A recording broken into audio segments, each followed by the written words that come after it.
Assalamualaikum dan salam sejahtera. Nama saya Muhammad Nadrin Khairi bin Azura Hassan. Saya berasal dari Selangor dan tinggal di kawasan Kampung Batu Laut.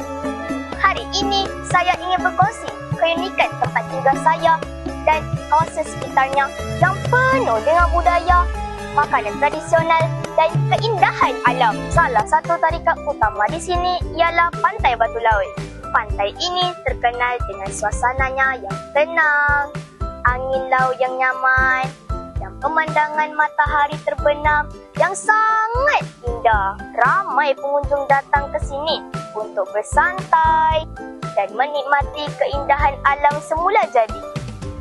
Tidak jauh dari sini, terdapat juga Kampung Gundang yang terkenal dengan beberapa keunikan tersendiri. Antaranya ialah penghasilan keripik tradisional yang rangup dan menjadi kegemaran ramai. Selain itu, makanan tradisional seperti nasi ambeng juga sangat popular di kawasan ini.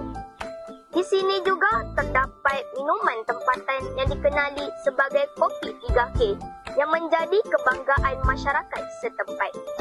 Tambahan pula, kawasan ini turut mempunyai ladang nenas yang menyumbang kepada ekonomi penduduk tempatan.